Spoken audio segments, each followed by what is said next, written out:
सुमित्रा ने अपने बेटे को बाहर ही भेजा था कि बेटे ने बाहर जाते ही नौकरी के साथ साथ शादी भी कर ली और अपनी बीवी के साथ शहर में ही रहने लगा। लेकिन जब माँ को पता चला कि उसके बेटे रवि ने शहर में शादी कर ली है तो उससे रहा नहीं जाता और वो अपने बेटे को फ़ोन करती है। अरे बेटा, तू तो शहर क्या गया, वहीं शादी भी कर ली और वहीं बस भी गया। कभी माँ के भी बारे में सोचा है? आज तक मैंने अपनी बहू का चेहरा भी नहीं देखा है। माँ, आप बिल्कुल फिक्र मत करो, आप बहुत ही जल्दी अपनी बहू से मिल लोगी। अरे रहने दे। अगर मैंने तेरी बातों का विश्वास कर लिया ना तो तू कभी बहू को लेकर मिलने ही नहीं आएगा। इसलिए मैं खुद शहर आ रही हूँ और कुछ दिन वहीं तुम्हारे साथ रहूँगी और अपनी बहू से अपनी सेवा भी करवाऊँगी।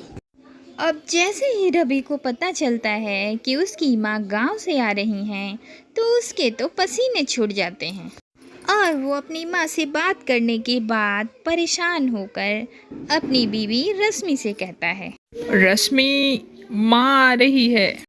किसकी माँ? अरे मेरी माँ तो यही रहती है। अरे बाबा, मेरी माँ आ रही है, तुम्हारी सासू माँ, और वो भी गांव से। रश्मि, गांव की बहू को खाना बनाना, कपड़े धोना, बर्तन धोना और सास की सेवा करना सब कुछ आता है, लेकिन तुम्हें तो मुझसे लड़ने के सिवा और कुछ भी नहीं आता।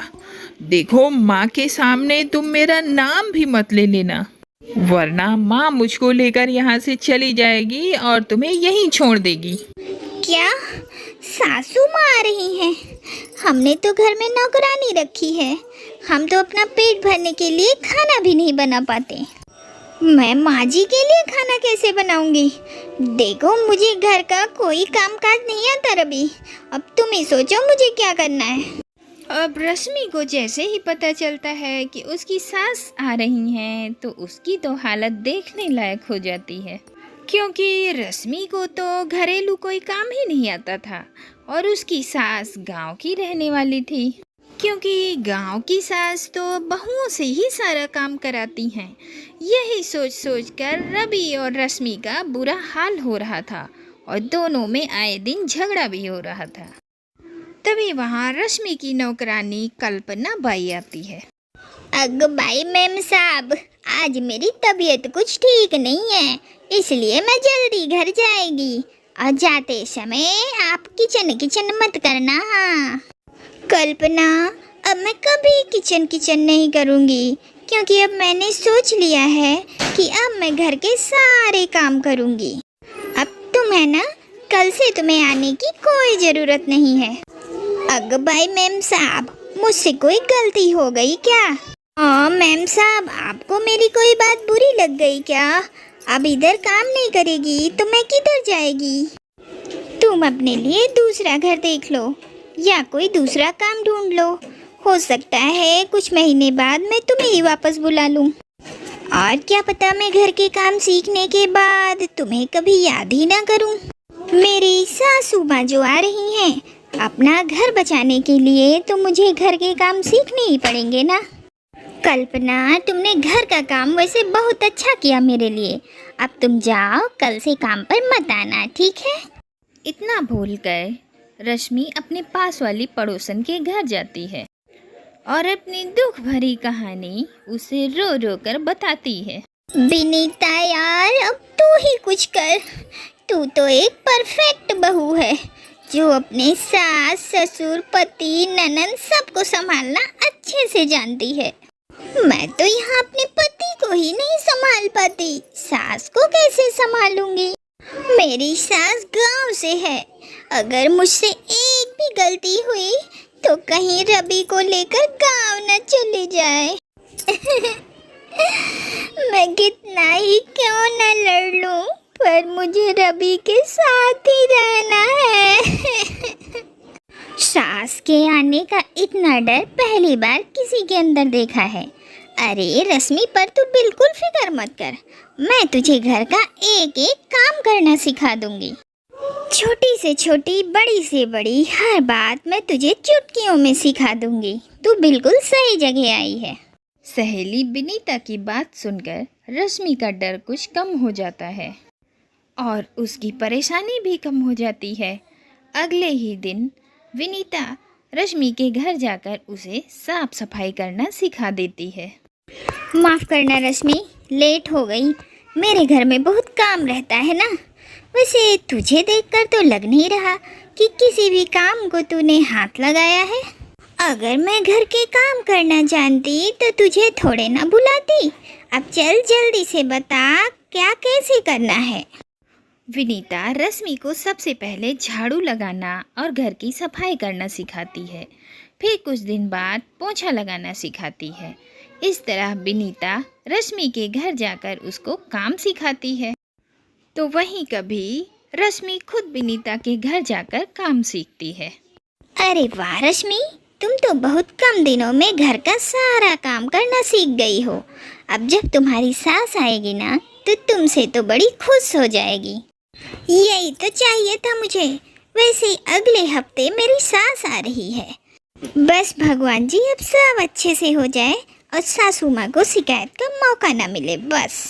रश्मि बहुत खुश थी क्योंकि वो घर के सारे काम सीख गई थी और अगले ही हफ्ते जब उसकी सासू माँ आ जाती हैं तो अपनी सासू माँ को खुश करने के लिए रश्मि काम में लग जाती है और सुबह से शाम तक बस काम में लगी रहती और अपनी सास की सेवा भी करती थी।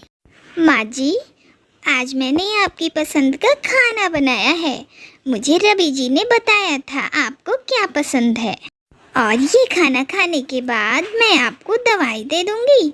उसे ना है आप दूध के साथ ले लेना। हाँ बहू, मैं खा लूंगी दवाई, तू चिंता मत कर। पर पहले रवि को तो आने दे, फिर सब साथ में बैठकर खाएंगे। ठीक है, जैसा आप ठीक समझें। वैसे माँ जी, रवि जी थोड़ा लेट आएंगे। कोई बात नहीं, मैं अपने बेटे रवि का इंतजार करने के लिए तैयार हूँ बहू। अब सुमित्रा रवि के आने का इंतजार करती है और रवि के आते ही पूरा परिवार एक साथ बैठकर खाना खाते हैं। खाना खाने के बाद रवि अपने कमरे में आराम करने चला जाता है, पर रश्मि खाना खाने के बाद बर्तन साफ करती है और किचन की सफाई करने लगती है। ये देखकर सुमित्रा को बहुत गुस्सा आता है, पर वह कुछ नहीं कहती। और फिर अगली सुबह भी जब सुमित्रा अपनी बहू को काम करता हुआ देखती है तो वह रवि के ऊपर गुस्सा करने लगती है। नालायक कहीं का, बहू क्या घर की नौकरानी है जो तू सारा काम बहू से करवाता है? कल रात में भी देखा, खाना खाने के बाद तू तो आराम से खर्राटे भर के सो गया और मेरी बहू देर रात तक काम करती रही। बेशरम कहीं का, घर में एक काम वाली नहीं रख सकता था? या फिर तू बहू के काम में मदद नहीं कर सकता? मेरी बहू अब कुछ नहीं करेगी। शहर की लड़की है लेकिन गांव की लड़कियों की तरह सारा काम धाम खुद करती है और हर समय चूल्हे चौके में लगी रहती है। रश्मि तो ये सब आपके लिए कर रही है माँ, क्योंकि आपको ही एक संस्कारी बहू चाहिए थी ना।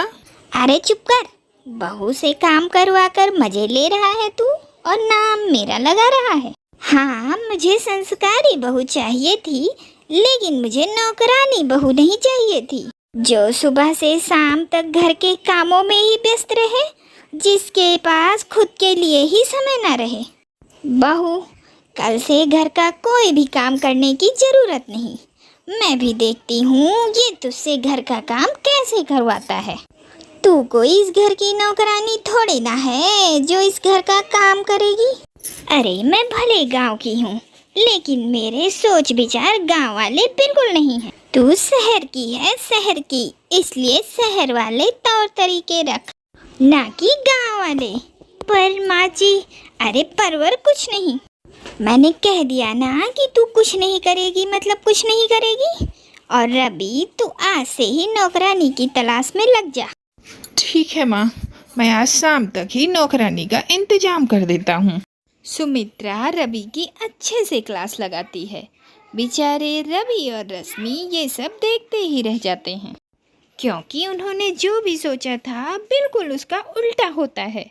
यह देखकर दोनों अपना सर पीट लेते हैं।